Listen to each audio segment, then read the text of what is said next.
सोच से दिन बदल जाते हैं किसी के, जिसकी सोच से राशियां बदल जाती हैं, जिसकी सोच से मौसम बदल जाते हैं। बारिश का मौसम है, झमाझम बारिश हो रही है, शिव गुरु महोत्सव है, साहब श्री का आगमन हो रहा है, और उन्होंने कहा है कि कम से कम आज के दिन थोड़ा ठहर जाओ, और बारिश रुक गई है, कड़ी धूप है, और उन्होंने चाहा है कि लोगों के सर पे छाया आ जाए, तो बादल छाया बनकर आ गए हैं। यहां तक कि उन्होंने दीमक और मच्छर को भी अगर कह दिया है कि अरे आज सोने दो, कम से कम कल सुबह 8 बजे आ जाना, और जिस बिस्तर पे दीमक ही दीमक थे कहाँ चले गए कुछ पता नहीं, और जिस कमरे में मच्छर ही मच्छर थे दरभंगा में, कहाँ चले गए सब मच्छर कुछ पता नहीं। उन्हीं की सोच में एक दिन ये आया था 1974 में कि शिव मेरे गुरु होंगे, और उसके बाद उनके मन ने सोचा कि मेरे गुरु शिव हैं, धरती के प्रत्येक मानव के भी गुरु शिव हों। सोच है बस, हम भी सोचते हैं, आप भी सोचते हैं, लोग भी सोचते हैं, लेकिन हमारी सोच में और उनकी सोच में कितना अंतर है, बस इतना ही समझ जाइएगा। हम सोचते हैं कुछ भी नहीं होता, वो सोचते हैं तो कायनात बदल जाती है। कभी मैंने पढ़ा था कि शरीरधारी शिव के शिष्य मच्छिंद्र नाथ के शिष्य थे गोरखनाथ। मच्छिंद्र नाथ के लिए घटना हुई कि मच्छिंद्र नाथ एकदम निंद्रा में दिन रात है, और दरवाजे पे उनका शिष्य गोरक्षनाथ आते हैं और कहते हैं कि जाग मच्छिंद्र गोरख आया। शिष्य को जगा रहा है अपने गुरु को, और गुरु जाग जाते हैं। उस दिन जब साहब श्री हरिंद्रानंद जी ने शिव को अपना गुरु बनाया, उनके मन ने भी पुकारा, शिव तुम जागो, शिव तुम जागो, और जागे ही हो। लोग कहते हैं शिव तो सोए नहीं है, सही है, शिव तो सोए नहीं है, लेकिन अगर सारा जगत सोया है शिव के लिए, तो शिव तुम जागकर भी क्या जागे हो? जो सबके हृदय में रहते हो उसमें तो जागो। और देखिए जिसकी सोच से क्या क्या नहीं बदल गया, जिसके विचार से क्या क्या नहीं बदल गया, आज हमारे आपके जैसे सामान्य से अति सामान्य लोगों के भी गुरु शिव हैं। हमारी कोई पात्रता नहीं, हमारी कोई योग्यता नहीं, हम लोगों ने कभी ग्रंथ नहीं पढ़े, हम लोगों ने कभी शास्त्र नहीं पढ़े, लेकिन तब भी हमारे गुरु शिव हो गए। ये कैसे हुआ? क्या मैं बहुत ज्यादा लायक हूं? क्या आप बहुत ज्यादा लायक हैं? कौन यहाँ योग्य है?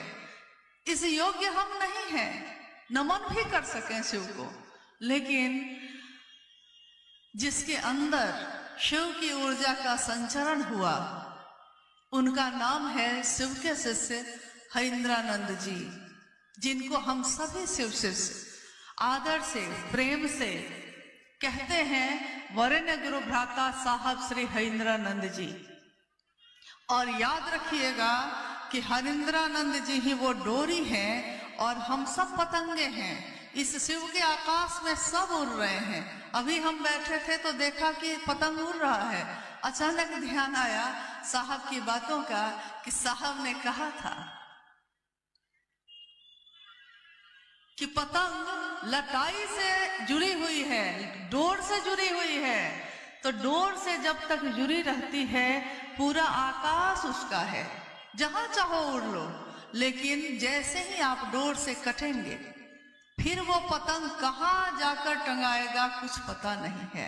इसलिए मेरा निवेदन भी है, आग्रह भी है कि हम सब अभी इस क्षण में जब अपने गुरु शिव की बात के लिए यहाँ इकट्ठे हुए हैं, हम सब का मन एकाग्र हो शिव के शिष्य हरिंद्रानंद जी के प्रति, जिनके एहसान के कारण, जिनके द्वारा दिए हुए दान के कारण आज शिव मेरे या आपके या आज धरती पे किसी के भी गुरु हो पाए हैं, नहीं तो ये आज तक के इतिहास में कभी नहीं हो पाया।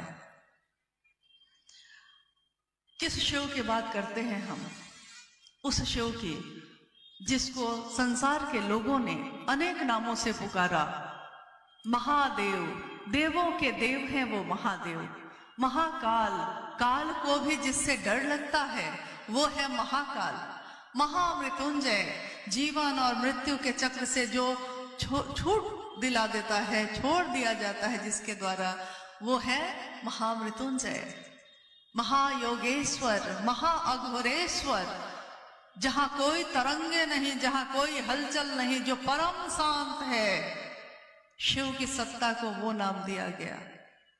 कुछ नहीं होता वहां। हमारी दुनिया में थोड़ी सी हवा चल जाए तो हमारी नाव डोलने लगती है, लेकिन उस महादेव के मन में लाखों ब्रह्मांड प्रति क्षण पैदा होते हैं और विलीन होते हैं, तब भी वो परम शांत है, वहां कुछ भी होता नहीं है। और जिसके बारे में एक कवि ने, पुष्यदंत जी ने लिखा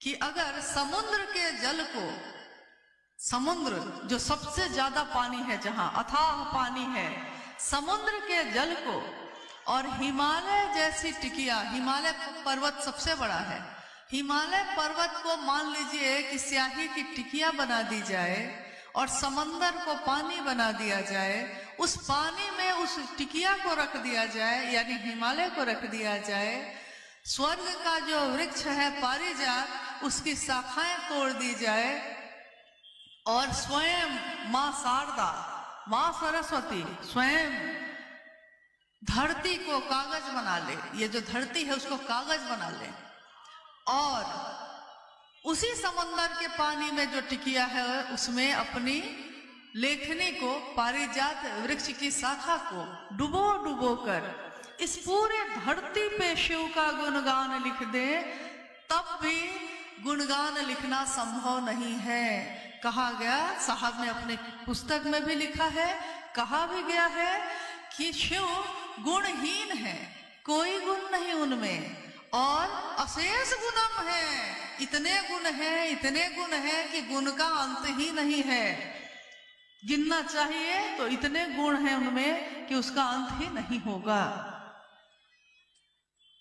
इसलिए मैंने ये बातें कही आज कि पहले हम लोग ये तो समझ लें कि मेरे गुरु, जो हम कहते हैं कि मेरे गुरु शिव हैं, तुम्हारे भी हो सकते हैं, ये शिव कौन है और हमारी औकात क्या है।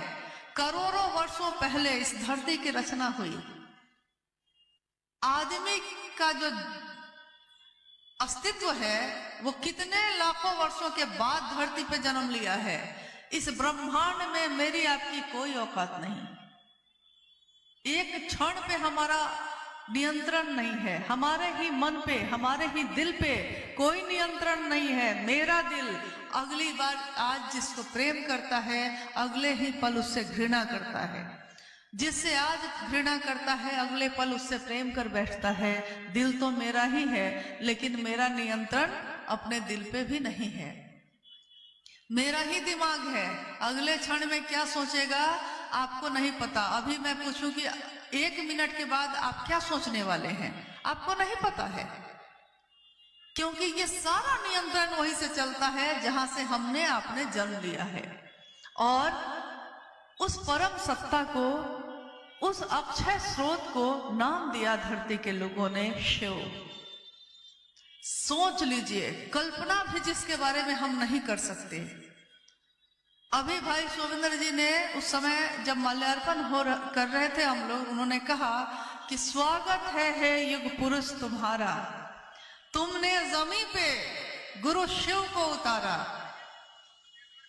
आप कल्पना करिए कि जिस शिव में इतनी ऊर्जा है, इतनी ऊर्जा है कि करोड़ों बिजलियां जिसका आहार है, चारों दिशाएं जिसका वस्त्र है, और जिसकी मात्र इच्छा में इतना बल है कि शिवेच्छा बलि ऐसी कहा गया, उस शिव को, उस अक्षय स्रोत को एक सामान्य दिखने वाला आदमी जो शरीर में हो इस धरती पे उतार कैसे सकता है? ये हुआ कैसे? ये तब तक नहीं हो सकता है जब तक स्वयं शिव ने ये इच्छा ना की हो। स्वयं शिव ने इच्छा करके अपनी ऊर्जा का संचरण उस मानव तन में नहीं किया हो, तब तक ये ऊर्जा धरती पे उतर ही नहीं सकती है।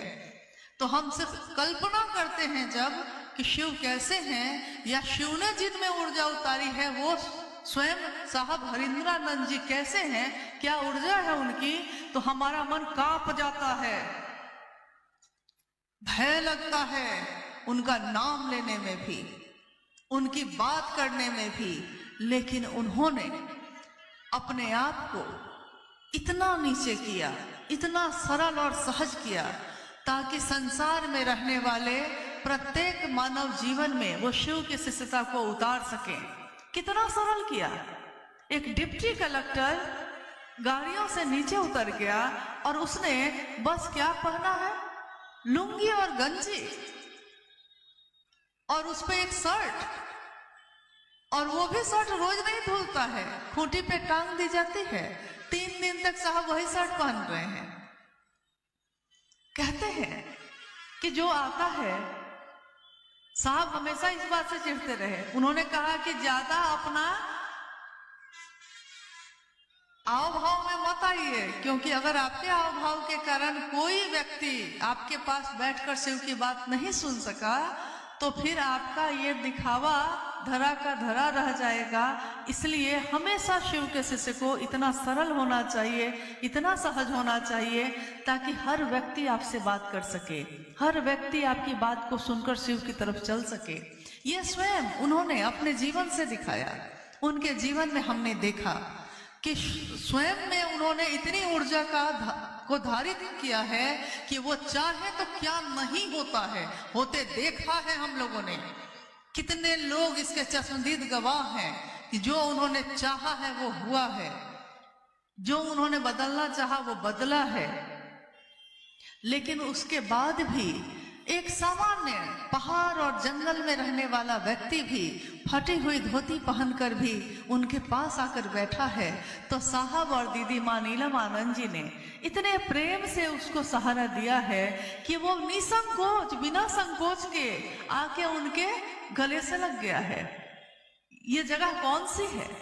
ये शिव के शिष्य की जो जगह है, ये कैसी जगह है? सदियों से सताए लोग यहाँ सीने से लगाए जाते हैं, दरबार में सच्चे शिव गुरु के दुख दर्द मिटाए जाते हैं। ये दुनिया दुख देती है, दर्द देती है, सताती है, और शिव के शिष्यता उन सारे दर्द और दुख और सताए जाने के दर्द पे मरहम लगाती है। तो हम सबको बहुत सजग ढंग से, बहुत ही गंभीरता से शिव की शिष्यता की बात करने की भी जरूरत है और समझने की भी जरूरत है।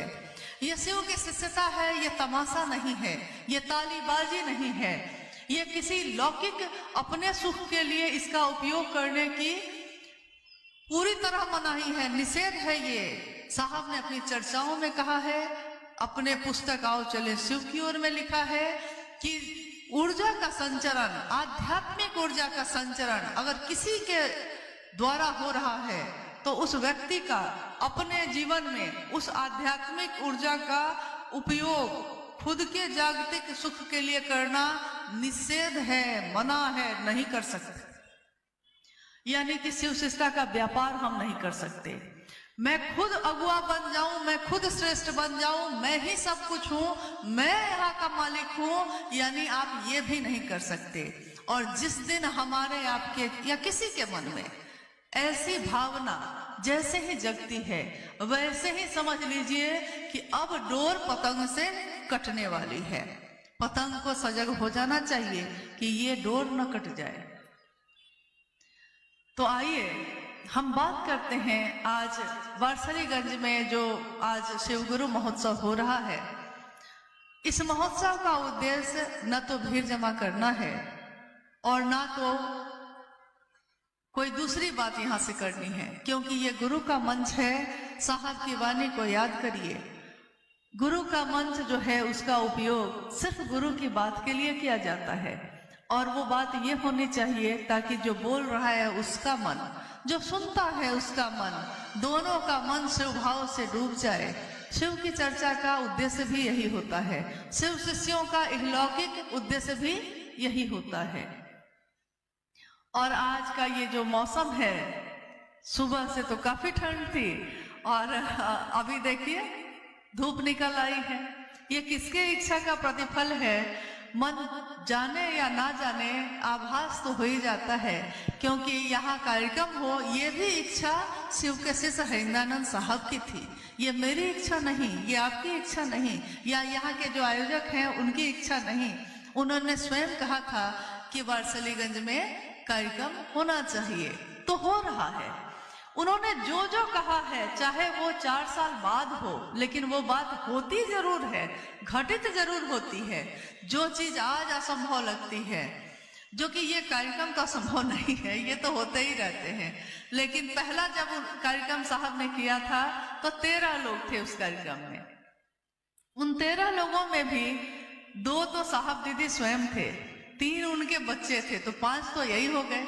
इसके अलावा जो कुछ गुरु भाई थे उस समय के, प्रारंभिक समय के, बस उन 13 लोगों के साथ साहब ने गढ़बरवारी के उस शमशान में नितांत अकेले सन्नाटे में कहा कि आज जो 13 लोग हैं, आने वाले समय में 13 करोड़ होंगे। किसी ने उनकी बात का विश्वास नहीं किया। उन्होंने कहा कि यहाँ तो 13 आदमी भी बड़ा मुश्किल से बैठ पाए हैं और साहब कह रहे हैं कि 13 करोड़ होंगे, ये कैसे होगा? किसी के विचार में, किसी के कल्पना में ये सारी चीजें उसी समय बन चुकी थी। जैसे शिव की इच्छा में ही सृष्टि होती है, वैसे ही शिव के शिष्य की इच्छा में ही, सोच में ही ये सारे आज जो हम घटित हो रहा है, कल जो घटित होगा, आने वाले हजारों वर्षों के बाद भी शिव शिष्यता में जो घटित होगा, शिव के शिष्य हरिंद्रानंद साहब जानते हैं। हम जाने या ना जाने, आप जाने या ना जाने। और घटनाएं तो असंख्य हैं। आप में से बहुत लोगों ने सशरीर उनका दर्शन किया, उनकी बातों को सुना। इस मानव तन का, इस जन्म का ये सबसे परम सौभाग्य है कि हमारी आंखों ने उनका दर्शन किया, हमारे कानों ने उनकी वाणी को खुद सुना, किसी मशीन के सहारे नहीं सुना, अपने ही कानों से सुना। ये हमारा सौभाग्य है और इस सौभाग्य को हम अपने आंचल में समेट सकें, संभाल सकें, कोशिश इसकी होनी चाहिए। आइए हम लोग बात करते हैं, अगर कुछ जिज्ञासाएं आई हैं तो उस पे। और जिज्ञासाएं हमेशा मन में पैदा होती हैं, अपने आप होती हैं, बनाई नहीं जा सकती, क्योंकि ये दिल का मामला होता है, दिमाग का नहीं। जहां दिल का मामला हो वहां दिमाग काम नहीं करता, जहां दिमाग का मामला हो वहां दिल काम नहीं करता। भूख लगी है किसी को तो सामने की थाली जो है देने से पहले अगर सोचने लगे हैं कि उसको दे दिया तो मैं क्या खाऊंगा, तब तो दिमाग काम कर रहा है, नहीं दे पाइएगा। लेकिन जैसे ही किसी को देखा है भूखा है, थाली सामने है, अचानक उठाया है, थाली दे दी है, तो दिल काम कर रहा है, अब दिमाग काम नहीं कर रहा है। तो शिव के शिष्यता दिल का रास्ता है, यहाँ दिमाग का कोई काम नहीं। आइए हम लोग कुछ जिज्ञासाओं पे बात करने की कोशिश करते हैं। स्थानीय गुरु भाई गुरु बहनों के द्वारा कुछ जिज्ञासाएं हैं। शिव की शिष्यता एक जागरण है, क्रांति नहीं। कैसे, कृपया समझाया जाए। ये पंक्ति है शिव के शिष्य हरिंद्रानंद साहब की लिखी हुई शिष्यानुभूति नाम की छोटी सी किताब है। उसमें उन्होंने लिखा है कि शिव की शिष्यता क्रांति नहीं है, ये एक जागरण है, आध्यात्मिक और मानसिक दोनों। क्रांति का अर्थ होता है कि किसी एक का शासन चल रहा है, उसको लोग मिल गए हैं, उसको नीचे उतार दिया है गद्दी पे, दूसरे को बैठा दिया है। ऐसा हुआ करता था पहले राजाओं के समय में, या आज भी बहुत सारे देशों में होता है। राजतंत्र है, कोई एक राजा है, देश के लोग षड्यंत्र में शामिल हो गए, एक को उतारा दूसरे को बैठा दिया। तो कहा गया कि 1974 में ये क्रांति हुई, 1972 में ये क्रांति हुई, या 1600 ईस्वी में ये क्रांति हुई। तो ये घटनाएं बोली जाती हैं। क्रांति का अर्थ है बदल देना, लेकिन जागरण का अर्थ होता है जो है उसको जगा देना।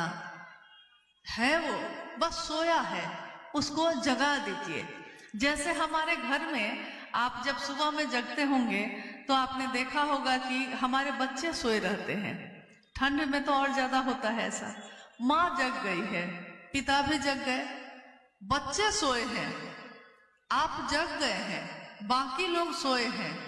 तो क्या होता है, थोड़ी देर बाद आप देखते हैं कि सोया है, थोड़ी देर इंतजार करते हैं कि अच्छा अब जग जाएगा, फिर इंतजार करते हैं और कि अब जग जाएगा। जब फिर भी नहीं जगता तो आप जाकर उसको हिला हिला के कहने लगते हैं कि अरे अब तो जग जा, सुबह हो गई है, धूप निकल गई है, तब भी नहीं जगता है। तो माँ पहले प्रेम से जगाती है और फिर शब्दन की मार से, कि उठता है कि थप्पड़ लगाए, यानी कि शब्द की मार से जगा देती है वो माँ। जगा दिया है, कोई एक जगह है, लेकिन बाकी सबको सोए हुए देखकर वो बेचैन हो गया कि मैं जगा, बाकी क्यों नहीं जगते हैं। तो उन्होंने कहा कि भाई जग जा। शिव की शिष्यता एक जागरण है, आध्यात्मिक और मानसिक तल का। शरीर जगा है, लेकिन आध्यात्म की धरती पे मेरा मन सोया है। दूसरे जगत की चीजों में जगा है, लेकिन ईश्वर की तरफ चलने के रास्ते में सोया है। तो शब्द की मार से, स्पर्श से, वाणी से, जैसे हो वैसे गुरु, सदगुरु, जगत गुरु सबकी कुर्सी पे बारी बारी बैठे हुए शिव जगा ही देते हैं शिष्य को। लेकिन विचार में भी अगर आप खड़े रहिएगा तब। तो ये एक जागरण का विषय है, अपनी यात्रा की याद दिला देता है कि अपनों की चिंता में हम अपनी यात्रा जो भूले थे, अपनों की चिंता तो हम करते रह रहे हैं कि वो कैसे जिएगा, क्या खाएगा, लेकिन मेरी जो यात्रा है, मेरा जो जन्म हुआ है इंसान के तौर पे, वो किस कारण से हुआ है, क्यों हुआ है, कोई तो कारण होगा। इस बात को जो हम भूल गए हैं, उसी को जगाने का ये विज्ञान है, जगाने का ये तरीका है। दूसरी जिज्ञासा है कि गुरु एक,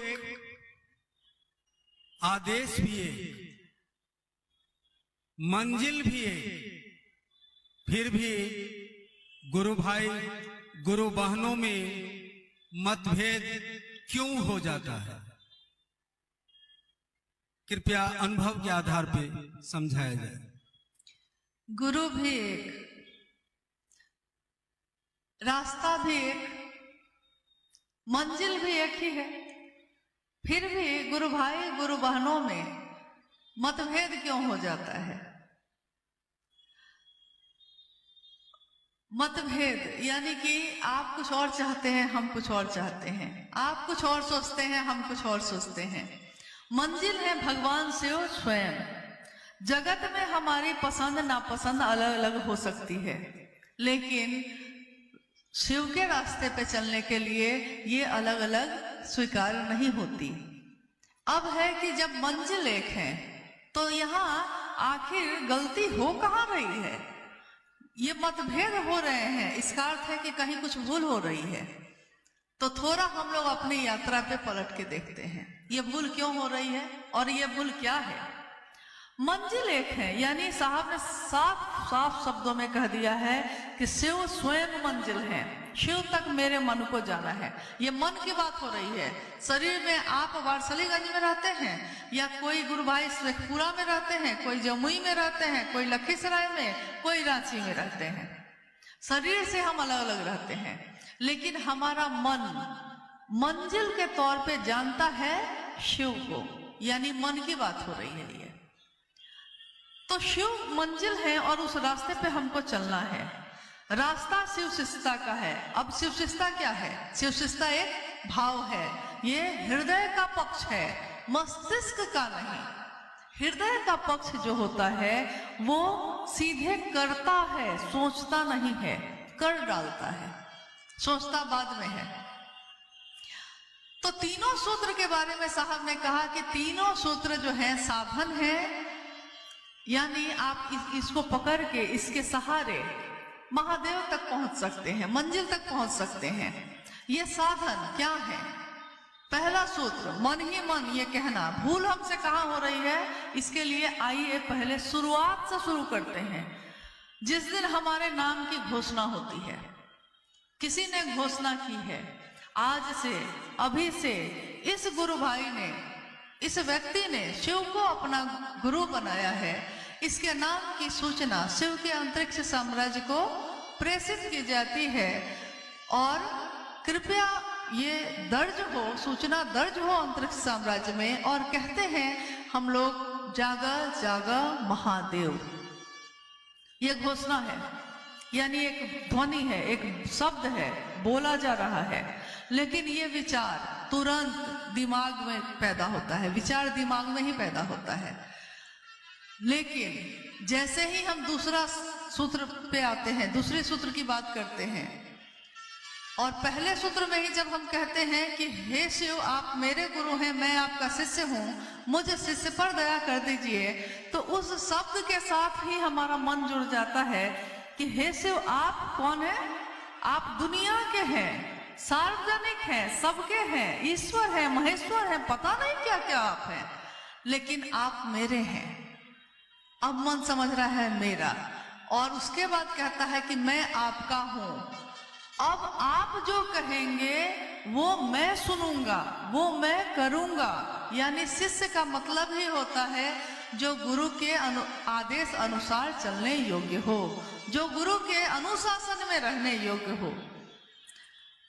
मुझ शिष्य पर दया कर दीजिए।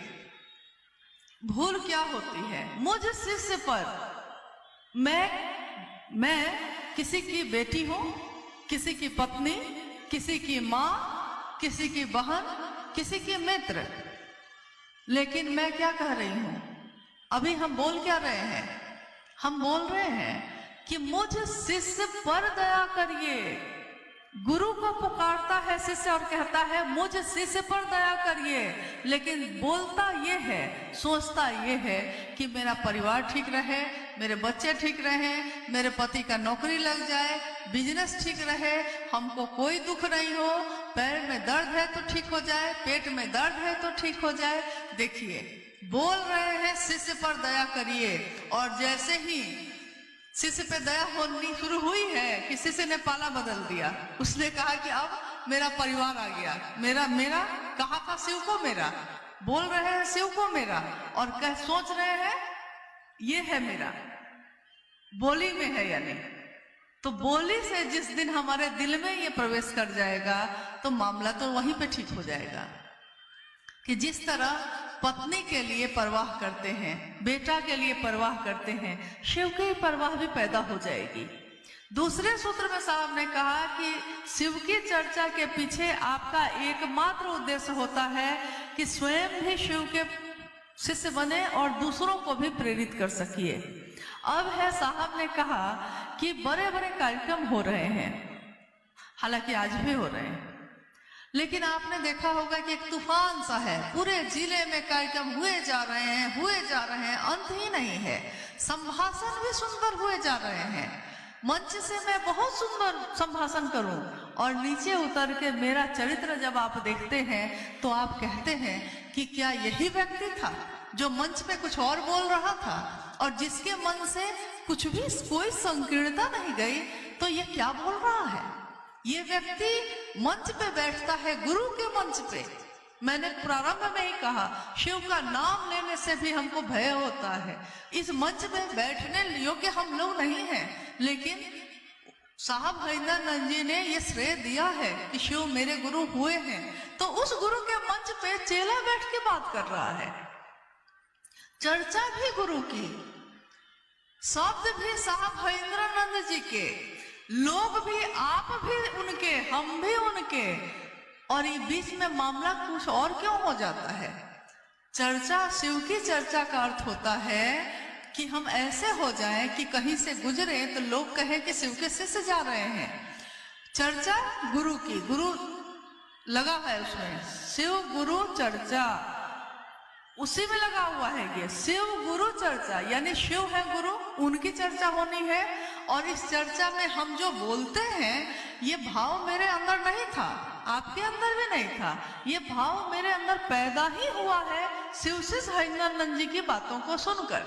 यानी शब्द उनके, इसमें ऊर्जा उनकी, इसमें ताकत उनकी, इसमें प्रभाव उनका, और मेरा तो बस इतना ही है कि हम बैठ के बोल रहे हैं, बस इतना ही है, दिख रहे हैं, लेकिन ये हम हैं नहीं, ये आप हैं नहीं जो आप दूसरों से बोलते हैं।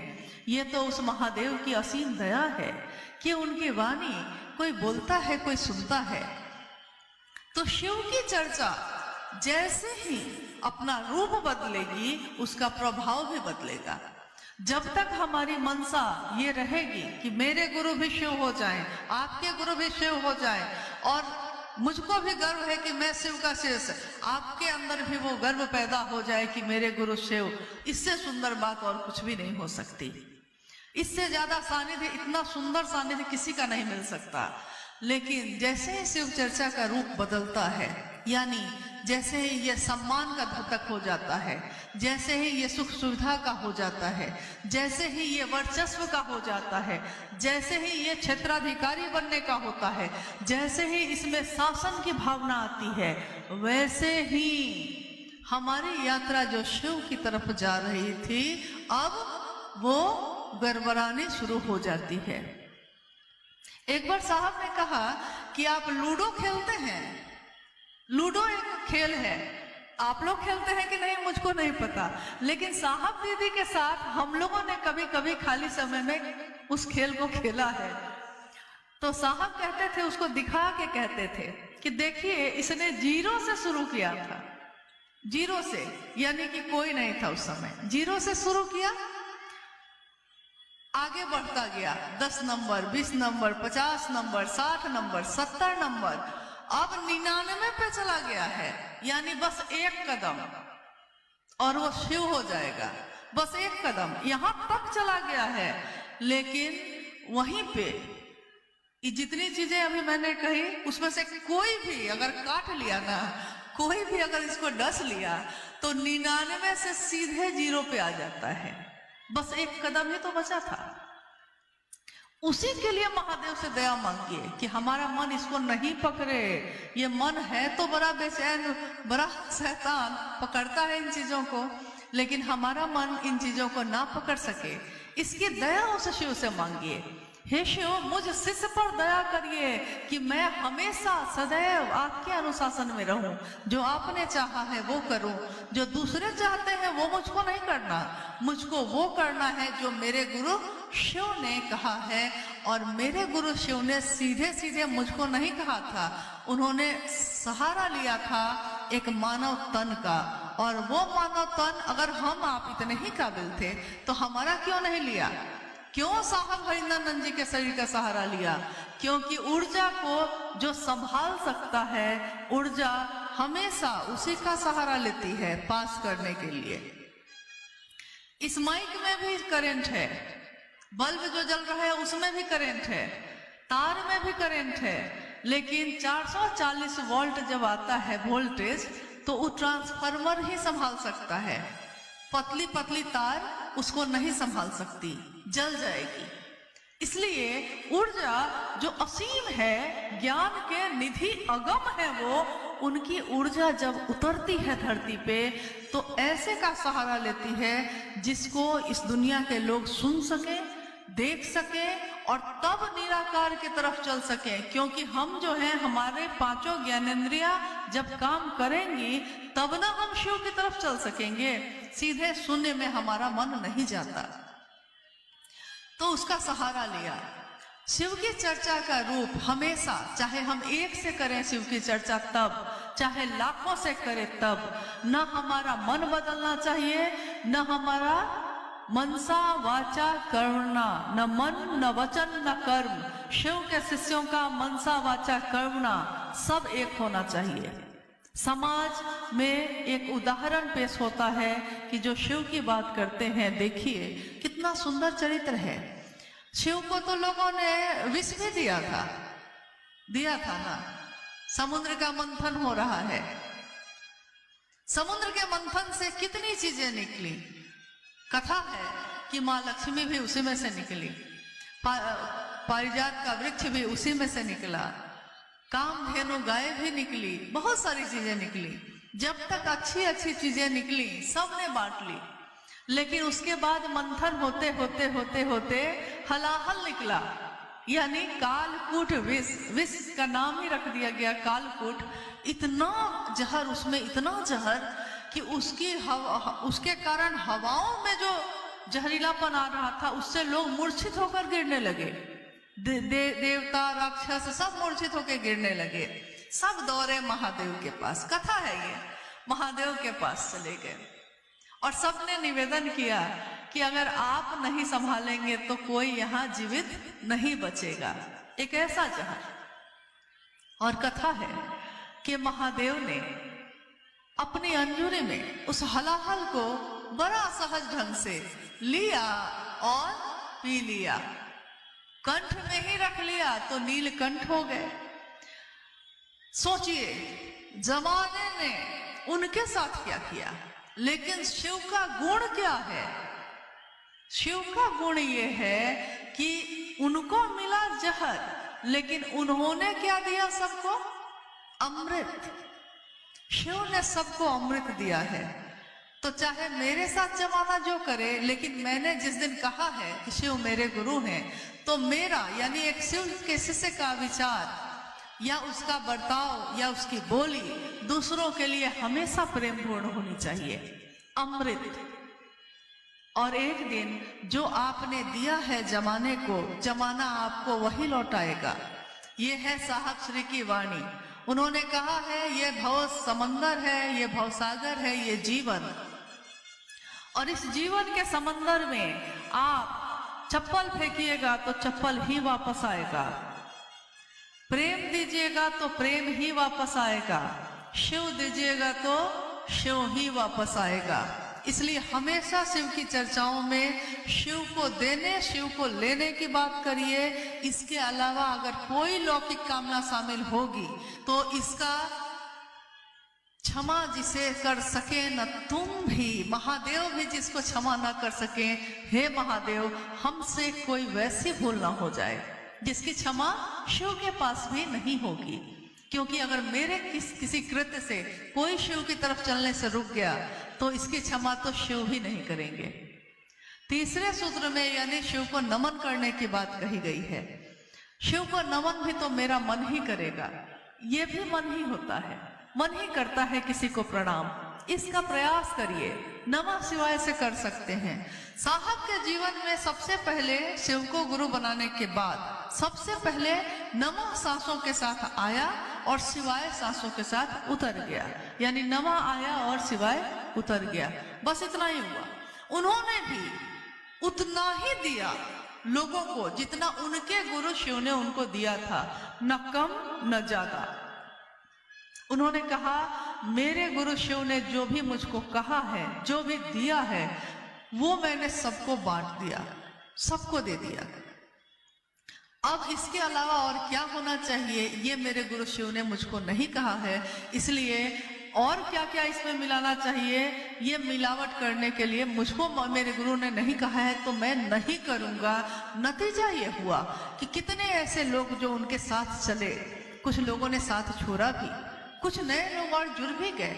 ये सिलसिला चलता रहा और एक तरफ शिव की यात्रा चलती रही, एक तरफ जगत का ये जीवन चलता रहा।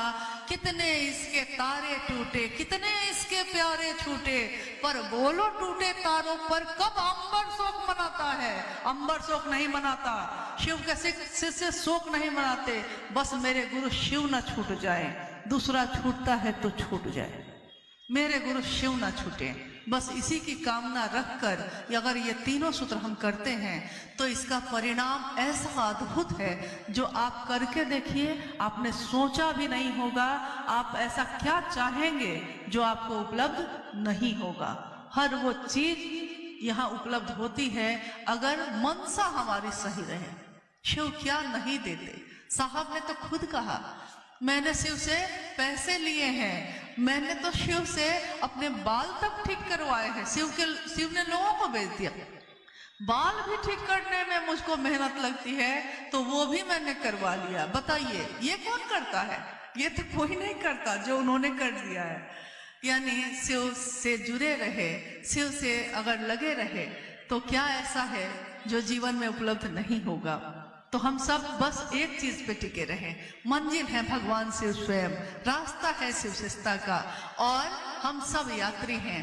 मन में शिव के संकल्प का अगर जल है, शिव के संकल्प का दिया जल रहा है, तो हम सब की नजर जो है शिव पर ही रहेगी। लेकिन अगर मन में ही संकल्प नहीं है तो फिर इधर भी देखेंगे उधर भी देखेंगे तो पता चलेगा कि गाड़ी चल रही थी सड़क पे, चली गई गड्ढे में, खाई में। तो हमारे आपके ऊपर है कि हम अपने मन के संकल्प को दृढ़ करें और मजबूत करें। जिस दिन हम ये कर लेंगे मतभेद नहीं होंगे। इसका भी साहब ने कहा था कि और विधाओं में और जो मत हैं या रास्ते हैं उसमें शुरुआत में कोई एक होता है, बाद में उसमें 3 भाग 4 भाग होते हैं। लेकिन शिव की शिष्यता में प्रारंभिक समय में ही लोग बटेंगे और अंत में सब एक हो जाएंगे। ये मेरी बात नहीं है, ये उस शिव के शिष्य हरिनानंद जी की बात है जिनके विचार पे आज करोड़ों लोग चल रहे हैं। मेरे विचार से तो एक आदमी नहीं चलता, आपके विचार से तो एक आदमी नहीं चलता, लेकिन जिसके बोली से, जिसकी सोच से, जिसके विचार से आज करोड़ों लोग चल रहे हैं। कितनी ताकत होगी उनमें, कितनी ऊर्जा होगी उनमें। तो उनके संकल्प को अपना संकल्प बनाएं और चलें। जिस दिन हम ऐसा कर लेंगे कोई मतभेद नहीं, कोई वैचारिक मतभेद नहीं होगा। एक अंतिम जिज्ञासा। कुछ लोग कहते हैं कि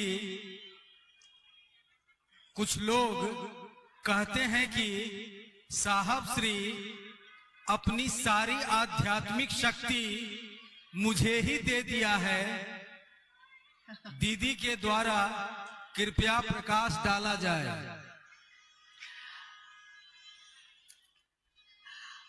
आप में से जिज्ञासा आपने सुनी है? अगर नहीं सुनी है तो फिर से बोल देते हैं।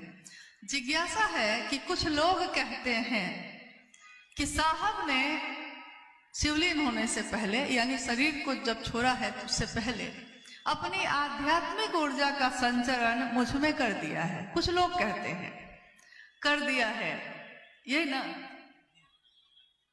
हाँ, आप में से कितने लोगों ने, चूंकि मुझको लगता है कि सब तो गुरु भाई गुरु बहन ही है हमारे, कितने लोगों ने आओ चले शिव की ओर जो पुस्तक है वो पढ़ी है?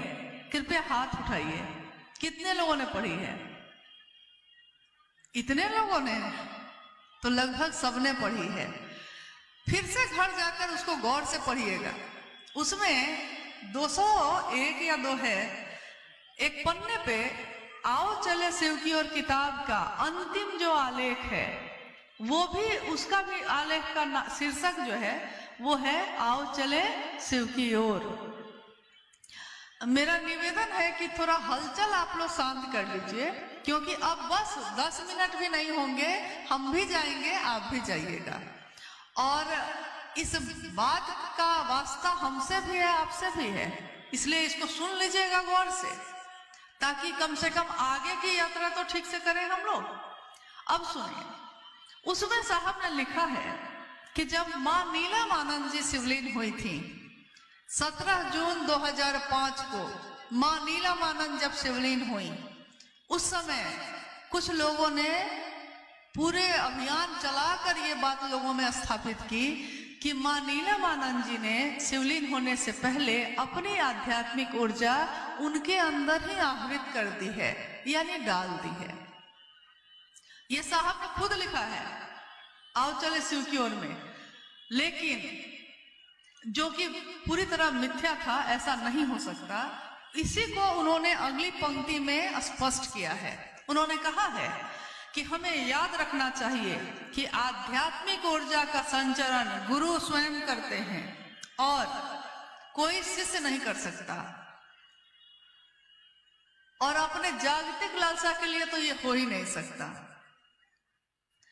अब रही बात, साहब हरिंदर जी ने अपनी आध्यात्मिक शक्ति का संचरण कुछ लोगों में कर दिया है। हम लोगों की भेंट तो नहीं हुई, लेकिन मुझको आश्चर्य है कि वैसे लोग अभी इतनी ऊर्जा को बर्दाश्त कैसे कर पाए। क्योंकि अभी अभी मैंने कहा है कि उस शिव की ऊर्जा जिस मानव तन का सहारा लेकर उतरती है, वो मानव तन होता है जो इसको संभाल सकेगा। हम आप अगर इतने लायक थे तो ये बात हम लोगों ने साहब के शरीर में रहते हुए ही क्यों नहीं कह दी थी कि साहब आपने जो आध्यात्मिक शक्ति मुझको दी है अभी ही लोगों को बता देते हैं। आश्चर्यजनक ढंग से ये बातें तब शुरू हुई जब साहब शिवलीन हुए। लोगों को लगा कि अब साहब नहीं हैं, लेकिन हम लोगों ने इतनी ज्यादा उनकी उपस्थिति महसूस की है। हम लोगों, मतलब सिर्फ मैंने नहीं, मैंने कहा हम लोगों ने, हर उस शिव शिष्य ने उनकी उपस्थिति महसूस की है जिसने उनको मन से पुकारा है। हर उस शिव शिष्य के यहाँ वो गए, हर उस शिव शिष्य से मिले, यहाँ तक कि लोगों ने कहा कि भोजन भी किया है। तो ये तो असंख्य घटनाएं हुई हैं, यानी कि उन सभी असंख्य लोगों के अंदर साहब ने ये बात डाली होगी। और साहब ने डाली तो है ही, लेकिन हर व्यक्ति के अंदर, और किसी एक व्यक्ति के शरीर को चुन के नहीं, उनकी सारी ऊर्जा इसी विचार में है कि शिव मेरे गुरु हैं। जो इस विचार को अपनाएगा, साहब हरिंदर जी की आध्यात्मिक ऊर्जा का संचरण तीव्र गति से उसके मन के अंदर होता है। प्रत्येक व्यक्ति जो इसको स्वीकार करेगा, जिसने इसको सुना है, जिसने इसको माना है, हर व्यक्ति के अंदर उन्हीं की ऊर्जा चल रही है। और कौन है यहाँ? हाँ, ये है कि हम लोग पहचान सके वैसे लोगों को जो हमें गुमराह करते हैं, जो हमें भटकाते हैं। तो अब भटकाने के लिए मुझको नहीं लगता कि शिव के शिष्य इतने, शब्द मूर्ख तो नहीं बोलना चाहिए इतने मूर्ख तो नहीं होते। वो तो बस मूर्ख होने का दिखावा करते हैं। वो बस दिखावा करते हैं कि हम सर झुका के जो बैठे हैं, आपकी बात जो सुन रहे हैं और बहुत अच्छे तरीके से आपकी बात को समझ भी रहे हैं कि जिस साहब ने, जिस शिव के शिष्य ने कभी अपनी स्थापना नहीं की, कभी लोगों से ये नहीं कहा कि मुझसे मिलना जरूरी है, जिस साहब ने कभी ये नहीं चाहा कि महादेव की तस्वीर के बगल में उनकी तस्वीर लगे, लेकिन आज लगाई है हमने। जान लीजिए कि क्यों लगाई है, इसके पीछे भी कहानी है। मां नीलमानंद उस समय शरीर में थी। कितने जगह के गुरु भाई, गुरुबान, पुराने गुरु भाई कुछ बैठे भी हैं। लोग जब शिव गुरु महोत्सव के लिए आते थे तो वो कहते थे कि साहब आपकी और दीदी की तस्वीर हम लगाना चाहते हैं। और साहब कहते कि मैंने शिव की स्थापना की बात की है, मेरी तस्वीर क्यों लगाओगे। लेकिन लोग निवेदन करते रहे और साहब मना करते रहे।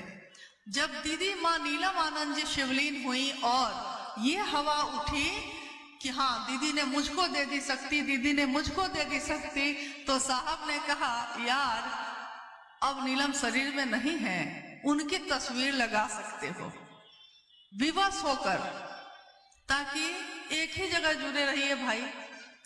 अब देखिए उसके बाद भी कुछ समय और गुजरा।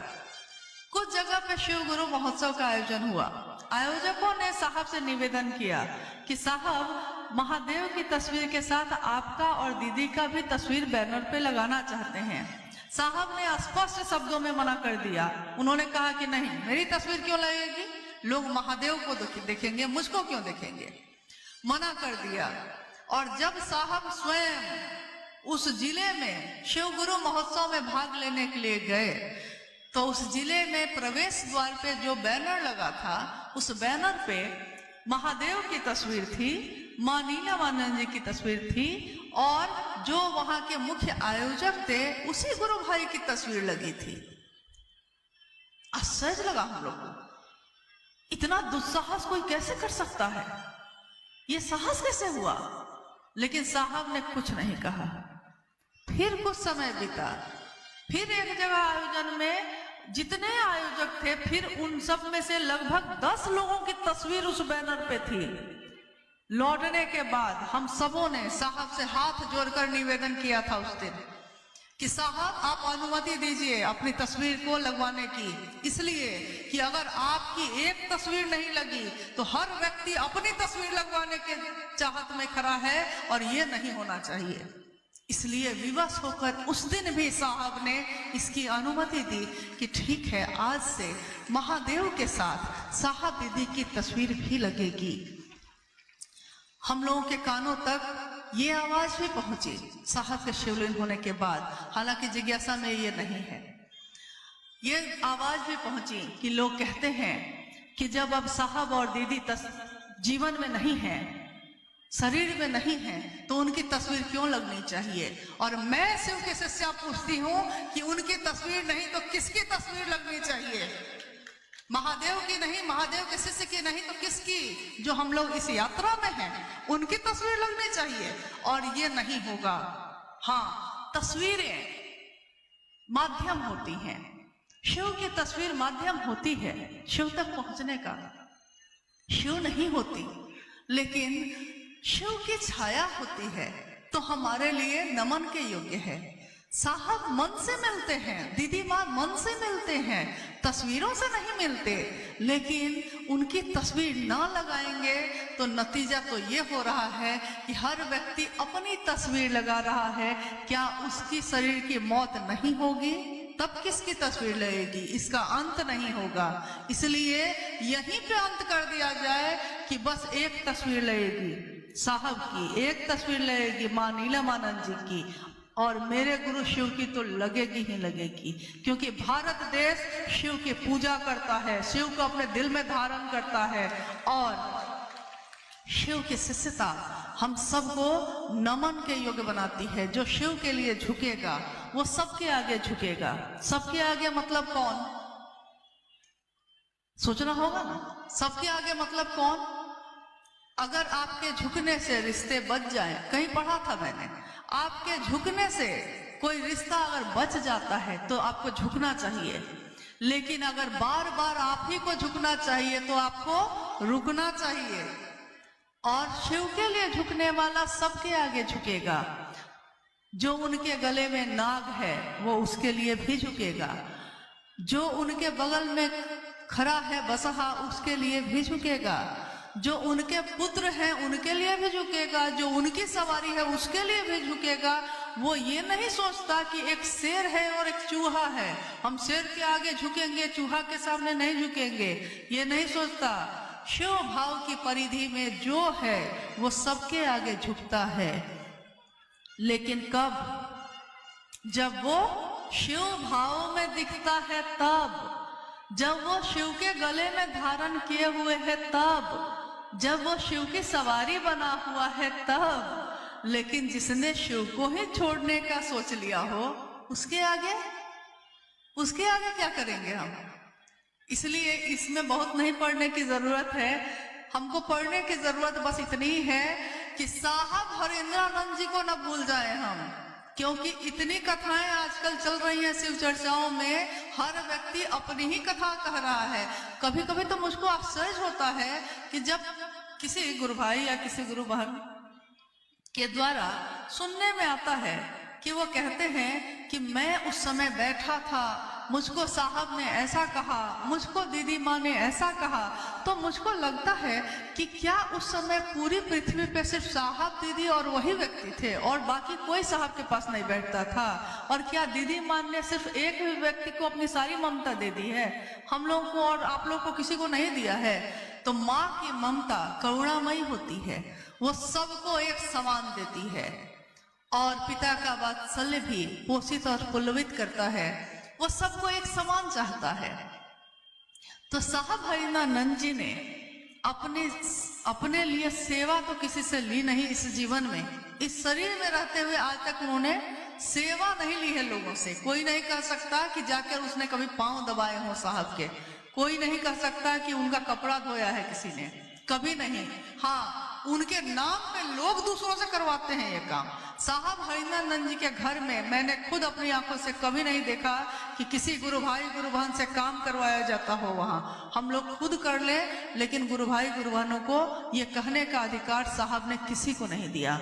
उन्होंने साफ कहा, शिव के शिष्य को, शिव के शिष्यों का सम्मान करना होगा, और चाहे वो आज का शिव शिष्य हो या 30 साल पहले का शिव शिष्य हो, शिव की नजर में वो बराबर है। यहाँ कोई बड़ा नहीं, कोई छोटा नहीं, कोई अमीर नहीं, कोई गरीब नहीं, शिव के शिष्य सब बराबर हैं। इसलिए अगर वरिष्ठ हैं तो आप सब हैं, अगर बड़े हैं तो आप सब हैं, और आप एक के पीछे हजारों लोग हैं। आने वाले समय में असंख्य लोग जो सामान्य हैं, अति सामान्य हैं, क्योंकि सामान्य से अति सामान्य लोगों ने ही महादेव के काम को आगे बढ़ाया है।